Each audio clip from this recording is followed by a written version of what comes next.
80 speed 5 minute के लिखें।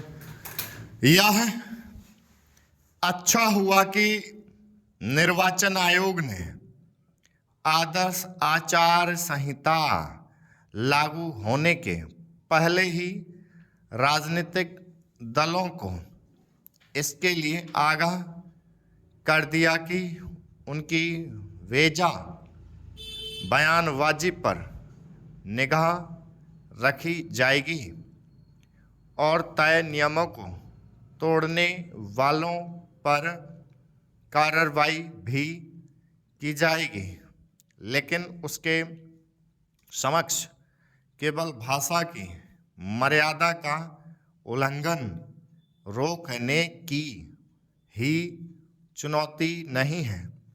इसके अतिरिक्त एक बड़ी चुनौती यह भी है कि मतदाताओं को चुपचाप तरीके से पैसे बांटकर वोट हासिल करने से कैसे रोका जाए, इसकी अनदेखी नहीं की जा सकती कि पिछले कुछ समय से पैसे बांटकर वोट हासिल करने की प्रवृत्ति बढ़ती चली जा रही है।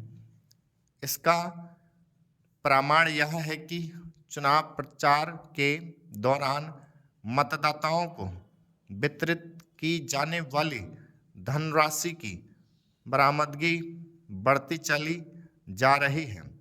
निर्वाचन आयोग की ओर से चुनाव प्रचार के दौरान करोड़ों रुपए की राशि जब्त की जाती है, लेकिन कोई भी समझ सकता है कि इस तरह की धनराशि का एक बड़ा हिस्सा उसकी पकड़ में नहीं आता होगा। यह भी किसी से छिपा नहीं कि बड़ी संख्या में प्रत्याशी चुनाव खर्च की तय धनराशि से कहीं अधिक पैसा अपने प्रचार में खर्च करते हैं। प्रत्याशी भले ही कागजों पर यह दिखा देते हों कि उन्होंने तय सीमा के तहत ही चुनाव प्रचार में धन खर्च किया, लेकिन हर कोई यह जानता है कि आम तौर पर ऐसा नहीं होता। सच्चाई यह है कि चाहे विधानसभा के चुनाव हो अथवा लोकसभा के, उनमें निर्धारित धनराशि से कहीं अधिक पैसा खर्च किया जाता है। यही कारण है कि चुनाव लड़ना आम आदमी के वश की बात नहीं रह गया है।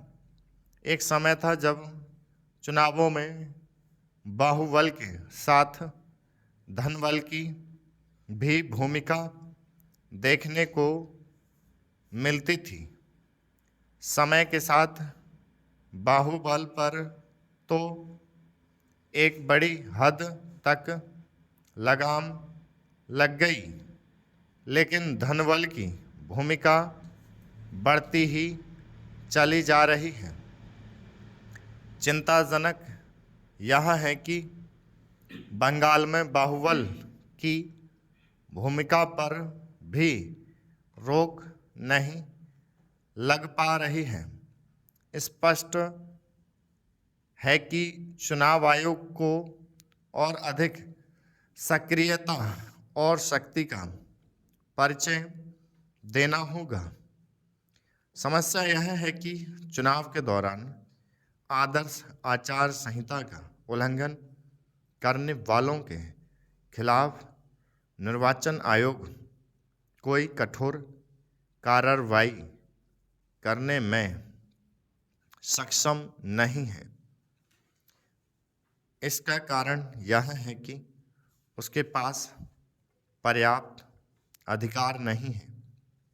कुछ दिनों पहले निर्वाचन आयोग ने राजनीतिक दलों के स्टार प्रचारकों और प्रत्याशियों को यह चेतावनी दी थी कि उनकी ओर से चुनाव प्रचार के दौरान धार्मिक स्थलों का इस्तेमाल स्टॉप